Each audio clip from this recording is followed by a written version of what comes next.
Here. Okay. Once again, thank you for joining us. My name is Brooke Oliveri. I'm the manager of the Long Island Health Collaborative. Many thanks to Shelby and Cold Spring Harbor Library for hosting us today. This program, Staying Safe on Our Streets, it's brought to you by the New York Coalition for Transportation Safety in collaboration with the Long Island Health Collaborative, and together we are Walk Safe Long Island. A little bit more about our individual organizations. You can see here the New York Coalition for Transportation Safety is a nonprofit statewide organization that advocates for a reduction in pedestrian injuries and fatalities on our streets. And they do that throughout New York State. The Long Island Health Collaborative, we are a collective of about 300 plus organizations, including hospitals, county health departments, and we all work toward improving the health of Long Islanders. So together, we really do view pedestrian and cyclist safety as a public health issue. And part of the way that we combat that is through education like this. So before I hand it over to our panelists, I'm just going to introduce them. First up, we have Cynthia Brown, Executive Director of the New York Coalition for Transportation Safety. We're also joined by Mark Hoffacker, Program Director at NYCTS. We also have Lynn Margaret Brown, Program Coordinator, Educator, Social Media, and Web Manager at NYCTS. And Liz Lee, she is responsible for some of the really great data that we're going to be sharing with you about Cold Spring Harbor today. So without further ado, I'll hand it over to Cindy. Okay, why do we need a public workshop? Well, first of all, because a great number of people are being injured by motor vehicles. And as more pedestrians and bicyclists take to the road to exercise or walk for recreation, it becomes more dangerous when there are not specific places such as sidewalks or bicycle lanes for them to walk in. So the purpose of this presentation is to give you, to make you aware of the problem and to help you understand that there are things that you can do to prevent from yourself from becoming a victim of this type of injury. So we want to reduce the number of pedestrian and bicyclist deaths and injuries on Long Island. We want to give you some best practices information to keep yourself safe. And we want to familiarize you with the new electric powered transportation devices such as e-bikes, scooters, mopeds, whatever, that you may have seen on the streets, especially since you are relatively close to Huntington. You may have seen people riding a lot of these new little scooters, e-bikes that look like regular bicycles, but can actually go at much greater speeds. And we also want to help you recognize how COVID-19 has impacted traffic safety. Next. All right, this is just to give you some idea of the extent of the problem. These are a listing of recent pedestrian injuries and fatalities, mostly garnered right from newspaper headlines and data that we are able to get from local police departments. So you see that, you know, the types of crashes cover a wide range. The first one is a pedestrian who was struck by a car in Massapequa. Another pedestrian fatally struck in Roslyn, a person hit by a BMW while on a Nassau County road. So there are several different types here, but you see that they're all in the month of February. So this is just 1 month. We actually contacted a local police department for some data, and the person who gave it to us wasn't the normal data person. And she told us that there were only 4 pedestrian struck or injured in that town. And when we said to her that wasn't possible, she said, well, that's ridiculous. There couldn't have been 4 in the whole county. Well, there were 4 in a month. So it goes way beyond what this person, you know, data collect person knew. And I think if you look at the last 2, just to make a few points, you see February 21st, the hit and run, we are seeing a lot more hit and runs. Yes. And part of the reason people might be intoxicated and the driver knows if they go away, they may come back the next day and say they did it, but they're not drunk anymore, so they're not going to get a DWI. So that's a pretty sad occurrence, actually. And then the last one, just this tow truck drivers. But there are a lot of large vehicles today. You know, in the past, even if you look at that photo, it kind of looks like a sedan. And if you're hit by a sedan, it's a little different if you're struck by a big SUV or a truck or a large vehicle, because you're more likely to get organ damage. You know, if you're struck by a sedan, you know, it's not good, but you might have orthopedics, you might break a leg, but these so many large vehicles today, and people are getting hit in different spots. Okay, next. All right, we're going to discuss what laws are actually out there on the books in New York State that were intended to help pedestrians to avoid, conflicts and crashes. So the very first one that you should know is that you should always cross the street at a marked crosswalk or intersection, as long as it's available. I realize that where you are, you might have to go quite a distance to come to a corner where there would be an intersection.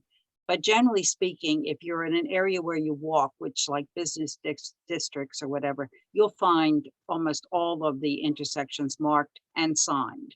So anytime you are crossing and you are in a marked crosswalk, the driver has to stop for you. And even if it's an unmarked crosswalk, they are supposed to stop. I'm not going to tell you to step into the street if you see a car coming and he's not even slowing down. But if you can make eye contact with the driver, they might wave you across or at least slow down and stop for you. So, but you do have the right of way. But again, and New York State is going to strengthen this law very shortly, that a car will have to stop for you, but it just doesn't mean that they will. And it doesn't mean that the driver knows what the law is. If there isn't a sidewalk, you should always walk facing traffic. Pedestrians have the right of way when a car is pulling in or out of traffic across the sidewalk. And this could apply to shopping centers, supermarkets, other driveways that you might encounter when you're walking. And again, you have the right of way, and most new vehicles do have backup cameras in them, although the driver may not be able to see that well peripherally. But you should try to get their attention, wave to them, indicate that you're there, let them know you're behind them before you take it upon yourself to walk behind them. I happen to live on a relatively busy road. I have stopped backing out of my driveway. I back in my driveway and I pull out so that I have a better view of, I can see, and it's a one-way street, but it doesn't matter. You really need to be able to see because people walk both ways. Also, pedestrians are not permitted on limited access roads such as expressways or interstates. And I know you think that you would probably, what would you be doing out there anyway? But sometimes a car or your vehicle or whatever you're in might break down. And it's best to pull over as, best you can to the side of the road and wait there. It's a good thing if you could have some kind of emergency equipment in your car that would let the rest of the traffic know that you're, broken down. But that would really be about the only time that you would find yourself on a exit or side of the road, for a highway. Next.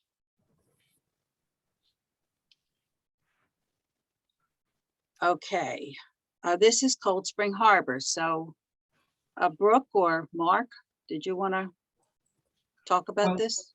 I mean, one point was made already. This is 2020, 2 pedestrian injuries. Not a lot, but we're not talking about a large geographic area. So probably in Huntington, you'd see, more pedestrians, cycling crashes. What you're probably going to see in Cold Spring Harbor or motor vehicle crashes, car going into a light pole or cars doing head on. But So let's see, the first one, November 30th, that's, that's kind of the time of year when it's getting darker earlier. This was at 6:14 p.m. Maybe it was a little darker, at that time, and the driver or the pedestrian weren't taking that into account. Daylight savings time affects traffic crashes and fatalities. And then this one doesn't say the age. It's 9:30. It's at night. Most crashes are at night. A lot of times, unfortunately, I'd be included in this group. The pedestrians are older people, because it takes them a little longer, to cross the streets. Sometimes the drivers are young drivers. They're not so experienced. But, you got to be, if, like some of those articles you saw before with Massapequa, I live South Shore, Sunrise Highway, Merrick Road, or in your case, I guess 25A, these busy roads are, where you see, more tension between pedestrians, cyclists, and drivers. Also, you might want to note that there are no sidewalks here. Yeah. And there aren't any bike lanes either. So this puts the pedestrian much more in the vision of the driver, because you're going to be in the street. And if you're not walking facing the oncoming traffic, you may not see it at all, especially if it's very quiet. We're going to talk about this a little later on in another part of the presentation, but I just thought I'd point it out here since we already, you can see that might have actually contributed. We have no way of knowing because we don't have the accident or the crash report, but it could have contributed to the person who was struck if they were walking the wrong way. I think that's a very good point, Cindy. I bet you're right. And, when you're walking by yourself, again, we'll mention this later, when you're walking by yourself, only one person, it's always better when there's a group of people walking, drivers. But in areas like this, it might be just one or two people walking, that's it. Drivers aren't even expecting pedestrians. Right. Yeah, good. Next. All right, so moving on to your library there in Cold Spring Harbor. As you can see, it's a beautiful library surrounded by a really beautiful area and a lovely park that you guys have over there. Shelby informed us that there are a lot of individuals walking around the library. So as you can see here, there's a nice little sidewalk from where you drive into the library. And you have a nice bike rack there in the front in case anyone is riding their bike to and from the library. I mean, that library is it's so beautiful. Gorgeous. Yeah. And we welcome any feedback from anyone. If you have experience, walking, biking near the library, if you have anything to share, please feel free to unmute and interject at any time. Okay, next. All right, Lynn. Okay, so do you feel safe walking in your neighborhood? As you can see, this woman on your left it's great that she's out and trying to get some exercise and walking her dog. But the problem is that she is walking with traffic, and she is also walking on the road because there is maybe no sidewalk in her area, which is a bit dangerous. You are supposed to be walking actually against traffic so that you can make eye contact with the driver as well, just in case they were unaware of you being there. And on the right, this is a really nice example of when you can, walking with a group of people is wonderful because it's more easy for the motor vehiclists to see you crossing the street and that they're crossing in a crosswalk, an area dedicated for crossing. So this would be sort of the ideal situation for pedestrians on the right. And there's great signage there too. Yes. That yellow on top is, there could be, at times, there would be flashing red lights there. That's a pretty new intervention. So the flashing red lights are warning the cars it's red, so it's stop. Mark, you do know, we know where this is? Because I didn't ask. I'm not sure this area. I don't know specifically where it is. You know, Mhm. we do have on Long Island, so what do they call it? Rapid reflecting, or, you know, the beacons on the top. You know, some villages are starting to put those in. And the pedestrian can press a button. Okay. You're getting ready to cross, so you can press that button. Then these red lights, they flash, you know, and that's going to get the driver's attention. It's great. You know, I don't know if you see them in Huntington Village, but, you know, maybe they should be, you know. Yeah, it's really, really good. Yeah. Okay, next. And as you look at these two photographs on the left and the right, which one would make you feel safer? Going back to what I had said in the slide previous, and maybe referring also to the streets in your area, there doesn't seem to be often sidewalks for people to walk on. And it's definitely better to walk in areas as a pedestrian on a sidewalk so that the cars are on the road and you're not with them on the road. Yeah, as you can see here on the left, and then, yeah. So next. And lastly, for me, pedestrian safety recommendations. Make sure to look for this signage on the left side here. Make sure to push the button to get the walk icon before you're crossing the street. And once the icon comes on, you are now able to cross, and be sure to watch for turning vehicles. It seems that the most dangerous time crossing the street is for the pedestrian is when there are turning vehicles making left-hand turns and they don't see you, or they're not looking for you because they're looking for other motor vehicles. So it's really important to be aware with turning cars. Be aware that trucks and buses cannot always see a pedestrian who is close to them. Try to make a signal to the driver if you see this type of vehicle and you're crossing in front of them. And if you walk slowly or require the use of a cane or walker, always wait for a fresh green signal before crossing, rather than trying to jump the gun and get across the street quickly, because it's better to be safe than sorry.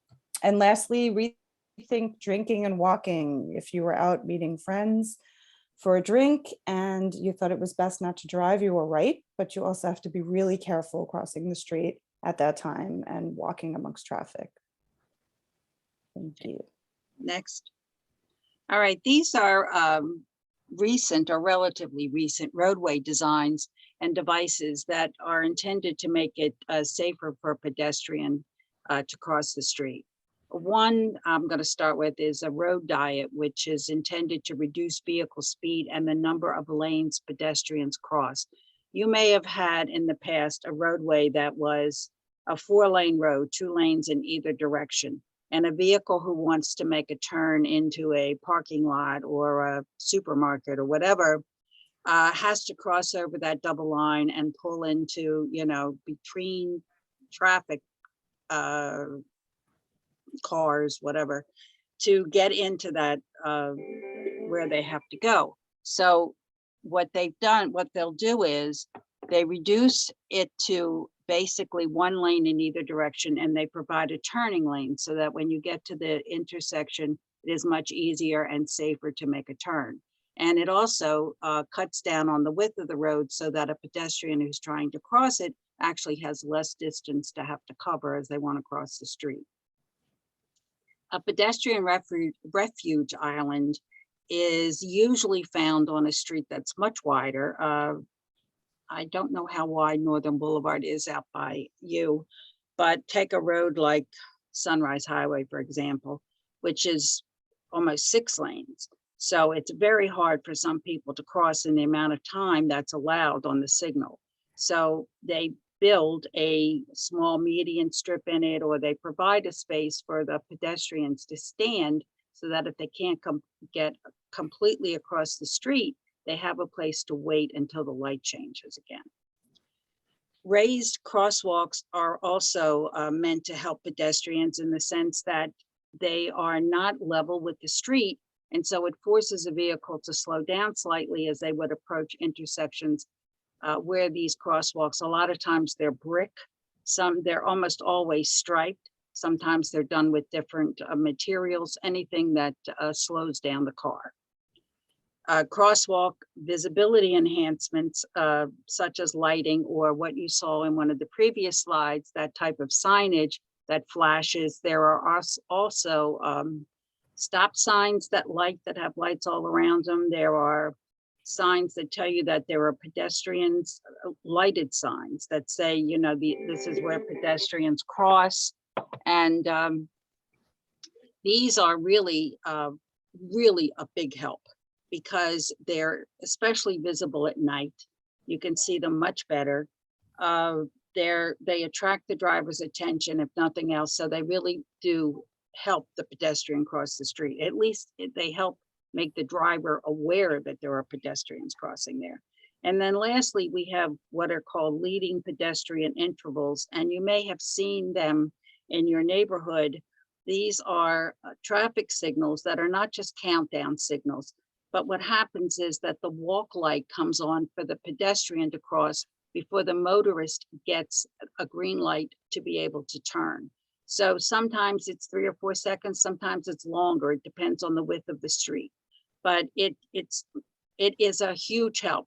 Pedestrians are people who have been interviewed and surveyed regarding, you know, which one of these devices they might find the most helpful, say that this leading pedestrian interval is one of the best things, because if it's a very busy intersection and the cars get the jump on making a turn, you might never get across the street. So these things are a big help.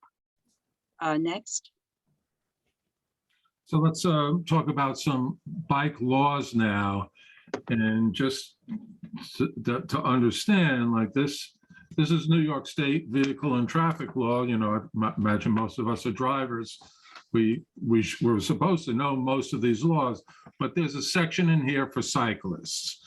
So I mean, when you get a license, you got to take a test and all, but the cyclist, you know, we have certain rights when we're cycling, but we have responsibilities too. And it's really the responsibility, even according to the law, that parents, you know, are supposed to teach their children about these laws. So number one, you follow the same laws when applicable. You know, it's actually very helpful to think of your bike, if you ride a bike, to think of it as a vehicle, you know, just the same way you drive your car. You're going to go ride your bike, you know, it might be for enjoyment, but if you're out in traffic, you know, it's a vehicle, and there are laws you have to abide. And, you know, bicyclists have the right to be in the road. Adults can be on the road. We'll talk about bike lanes and all that. Sometimes cars don't want them there, and sometimes it can be very contentious on narrow roads. But you know, but cyclists have the rights. In New York City, it says children under the age of 12, I believe, by law, have to ride on the sidewalks. So that means an adult riding on the sidewalk is breaking the law. It's a little unclear if that's true for all of New York State, but generally, you know, sidewalks really are for pedestrians or young kids on bikes. So, you know, the law is kind of telling us where to go. You can't ride your bike on a highway, just like Cindy mentioned, for pedestrians. So the one difference here, the law, if you're cycling and you're out in the street, you're riding to the right as far as you can, you ride with traffic. You go the same way, because you're a vehicle there. Cars go to the right, you go to the right. You're a vehicle, you're not a pedestrian. And you're supposed to stop at a stop sign or a red light. Not all cyclists, probably not many cyclists do that, but that technically, you know, is the law. In terms of bike helmets, and we'll talk a little bit more about it in a second, the New York State law says children under the age of 14 and over, the age of 1. You can't have a child in some type of bike caddy system if they're under 1, because they can't even wear a helmet. They don't have strong enough neck muscles. So over 1, under 14, that's by law. You have to wear your helmet. And Nassau County, about 2-3 years ago, changed it to under 18. But that doesn't mean that, you know, everybody, as far as I'm concerned, you know, everybody should wear a helmet. Helmets, they don't necessarily make you a better bike rider, but they protect you from, if you have a fall, they're going to greatly reduce your risk of getting a brain injury. Next. Okay, so these first two things are a little, again, to go back to this vehicle theme. When you buy a bike, there is supposed to be a white reflector on the front and a red reflector in the rear. Just like you got your lights up front in your car, they're white. In the back, it's red. So those are reflectors. If you're, actually jump to the third point I'll make is, if you're riding at night, it's a half hour after sundown, the law says you have to have a white light in the front, different than a reflector, and a red light in the back. The white light in the front has to project at least 500 feet, by law. I don't know if anybody measures it, but that's the law. I think the red in the back has to, project, I think, 200 feet. But I got to tell you, when I drive at night, and cyclists are out there in the dark and they don't have lights, and sometimes they don't even have reflectors, it is pretty hard to see them. I feel like I'm a good driver, but it's almost impossible in some cases. So that is the law. Just when you're driving your car, you're going to turn your lights on at night.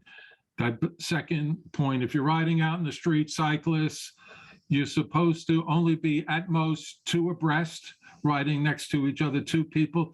If a car is going to pass you, then you're supposed to go single file. And by law, and I don't know that many police even know this, but the law says you have to have a bell or horn on your bicycle, just like you have a horn in your car. You honk at somebody if there's a tension spot. You're supposed to have a bell or horn. Kind of related to the second bullet, in Suffolk County, Suffolk County did, as far as I'm concerned, a pretty good thing last year. They were the first county in New York State to pass this law called the 3-foot law. And the 3-foot law says, if you are driving and you're passing a cyclist, you have to give them at least 3 feet. If you buzz them, it's dangerous, obviously, but you could get a summons for that.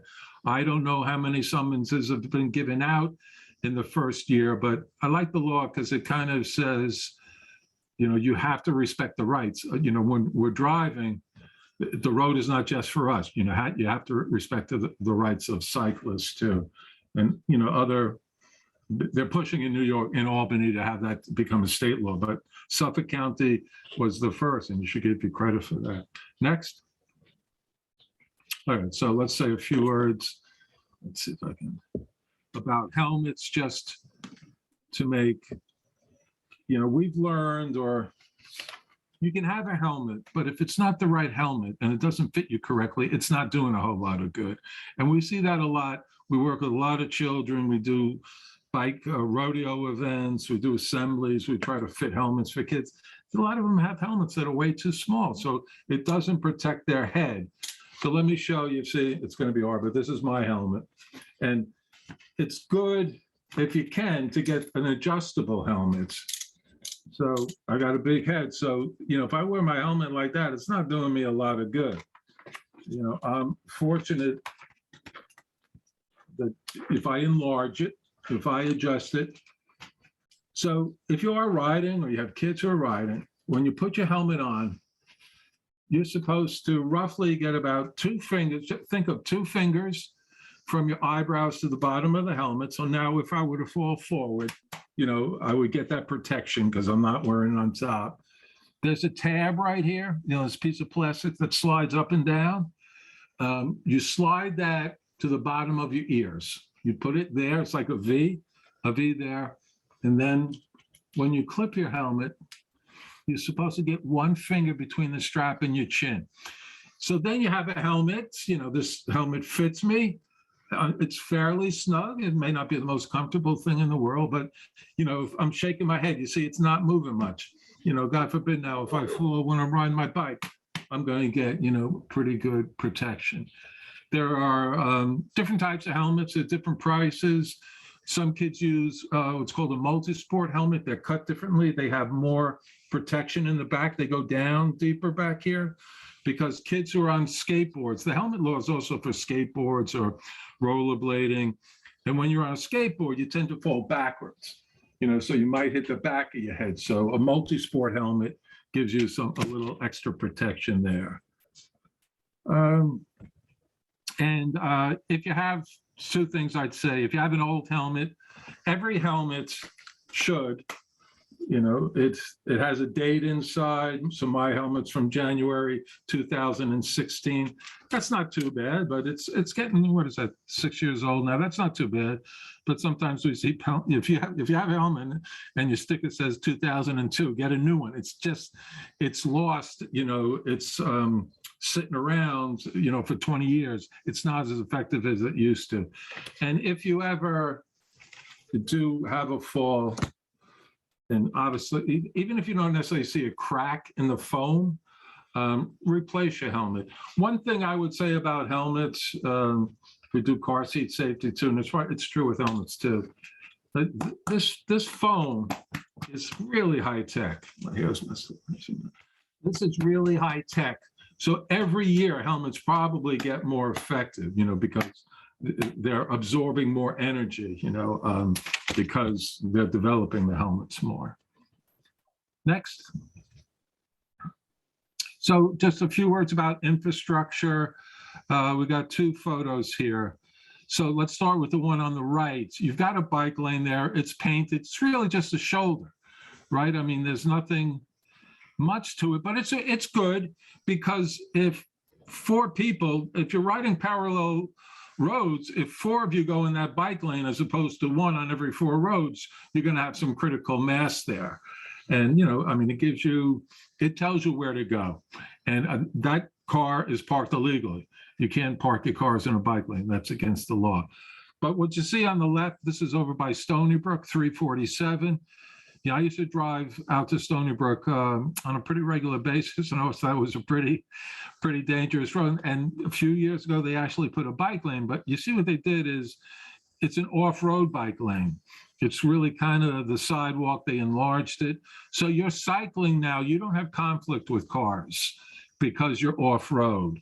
And there are protected bike lanes. Like this picture on the right, you see the white line, you could have a concrete barrier up there. That would be great if they did that, because then even if a car drifted over, he wouldn't be able to, hit you. So, Nassau, Suffolk County, well, Suffolk County is really a little bit better in terms of having bike lanes than Nassau County, but we could certainly do more with that.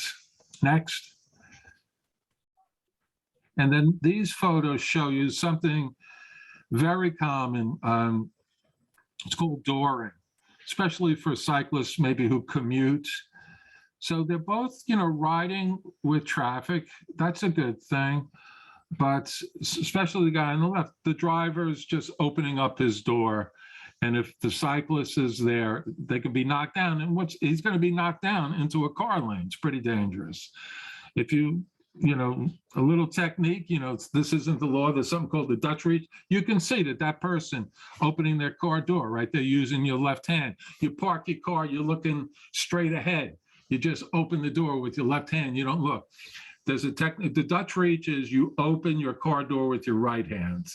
So you pull over into a parking spot, you open with the right hand, which means you come across.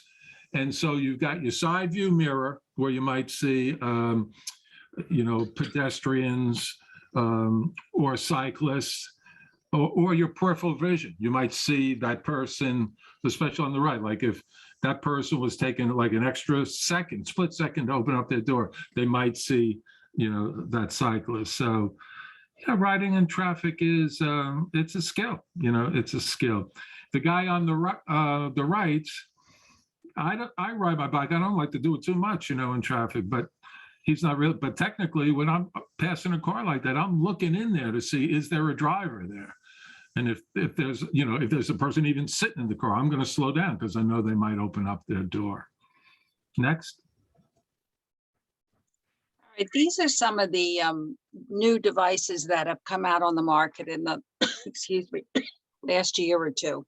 And you may have seen them, you may not have. I imagine that the stand-up scooter is ridden by a lot of young people, so you may have seen more of those.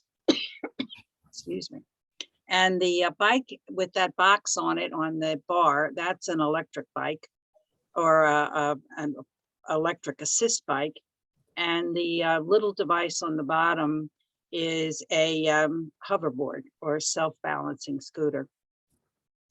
The problem with these things is that they were all made legal about 2 years ago, almost exactly 2 years ago, because they're used by a lot of people for work. They're used by delivery services, people who have a short distance to go from their home to a Long Island Railroad or a bus stop or whatever. And there are places where you can even rent them and deposit them where you're, you know, at the end of your short trip. They are not, the city has tried to classify them so that if they go over a certain speed or they're a certain weight or whatever, they need to be licensed and you have to have some kind of training to ride them.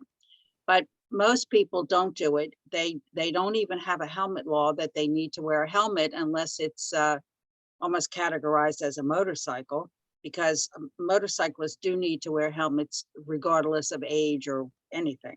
So these are really beginning to flood the market. They should, at the very least, you should have to ride them in the street because of the speed at which they go. And because even low speed is faster than you could walk, and it's faster than a person who would bicycle. So if you could bicycle at, I don't know, going downhill at 20 miles an hour, let's say, this bike would do 30 and going up also.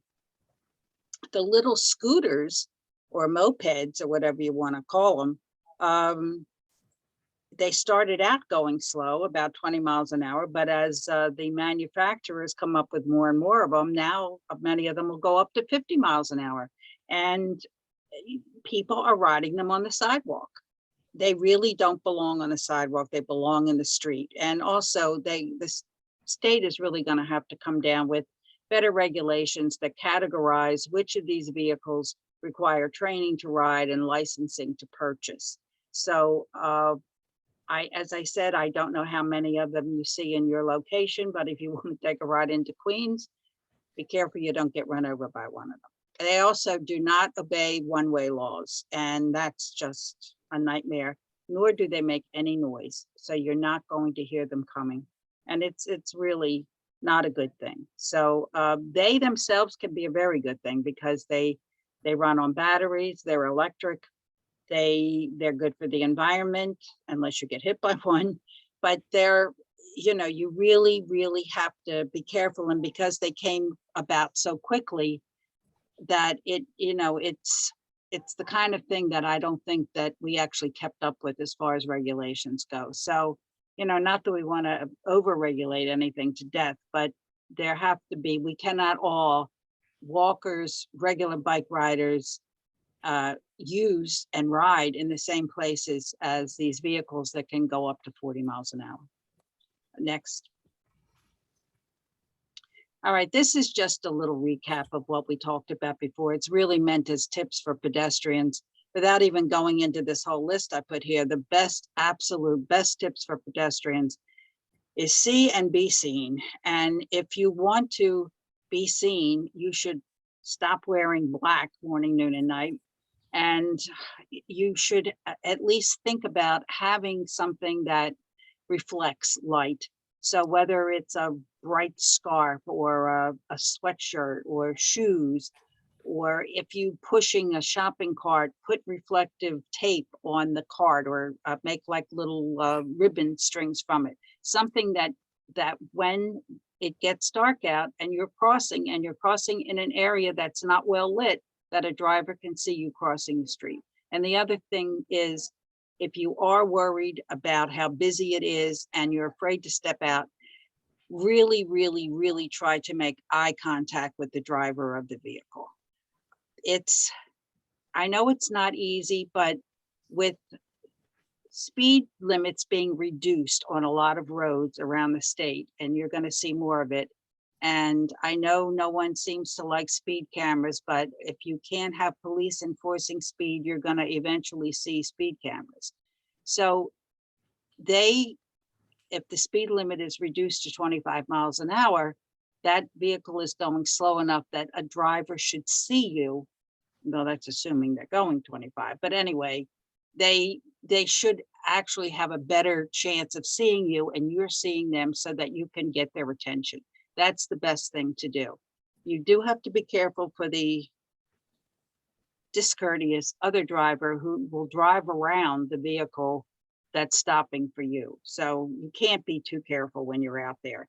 Another thing that you might consider, and I see people do this who often walk their dogs at night, they use their cell phone for light, or they carry a little flashlight or some other type of light to kind of light their way as they're walking, so that if there's at this time of year from the snow and all we've had, a lot of sidewalks break up, a lot of roadways are in terrible shape. So at least you can light your way as you walk, and it makes it a little safer for you. Next. Oh, and never text, please. Mark, you can tell them, don't text while you're crossing the street. You could have maybe even assume they're going to do this talk. And we haven't really talked a lot about distractions, but it's almost doesn't need to be said. And it should be said that there are distracted drivers, but there's distracted pedestrians too, and there's distracted cyclists. One of the laws, I guess it's on here, it's true for drivers and cyclists. If you have earbuds in, you can only have one. You can't put two earbuds in, which some people do, because you're losing track, of your environment if you can't hear. But my biggest tip, I'll run over these, but is when you're cycling, if you're cycling in traffic, be consistent. I'm not an aggressive bike rider. But it's not good to like speed up and slow down and, jut out. If you're kind of slow, ride kind of slow. When I'm driving and I see a guy, it could be a woman, but usually a thin guy wearing an Italian bike outfit, I'm thinking this guy's going to be aggressive. He's not going to stop at that stop sign, but he may be a good bike rider, but he might challenge me as a driver, and when I see kids riding bikes, I slow down because kids are very impulsive. They don't have a lot of experience. So, I just might ease up a little bit thinking they're going to jut out on their cycle, on their bicycle and go out in the street and they're, not really ready for that. Lynn made a very good point. The second one, turning vehicles, just to reiterate, that's that's one of the most dangerous moves. The most dangerous move we make as a driver is making a left turn, because when we do it aggressively, we sometimes hit pedestrians and cyclists who are in the crosswalks. The fourth bullet, the law is if it's a bicycle made for one, you can only have one person on it. You can't have somebody on the handlebars or riding those on the back. You got to have at least one handle on the handlebars at all times. I did this as a kid, I shouldn't say, but, sometimes somebody grabs a vehicle. I used to probably do the old good humor man. I guess someone still, grab onto the, one hand and he'd be pulling me, which he probably didn't even realize he was doing that. It's against the law, obviously, and the earphone thing, but know the laws, both pedestrians and, you have the right to be on the road, but we have responsibilities too when we're riding bikes. Next. Well, that concludes our panel. Thank you so much to all of our panelists, Shelby at Cold Spring Harbor Library, and of course, everyone in attendance today. If you do have a smartphone, we ask that you please scan this QR code with it, and please give us your feedback. It's a few brief questions. It shouldn't take you more than 5 minutes. We'd really appreciate any feedback you can give us. We'll open up the floor to questions. Anyone can unmute themselves and chime in whenever they'd like if they have any questions.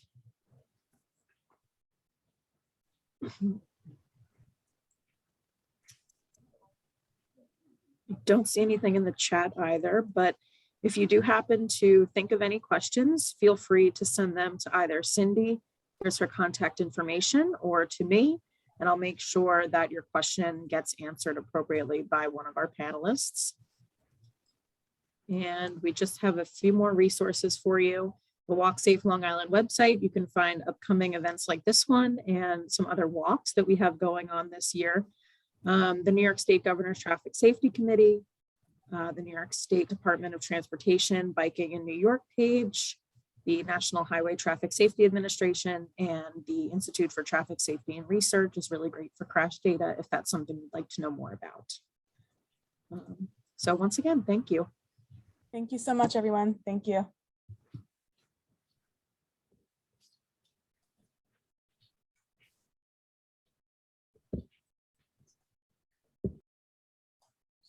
So I'm.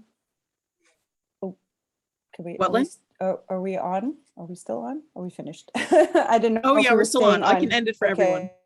Okay, or, okay, okay. If you wanted to talk, we can too. No, you know what I was going to say, and I only thought of this as I was saying, and I think that when people think laws, they think that the purpose of it is to like penalize them for something, and that's why the law exists. But these laws are not punitive.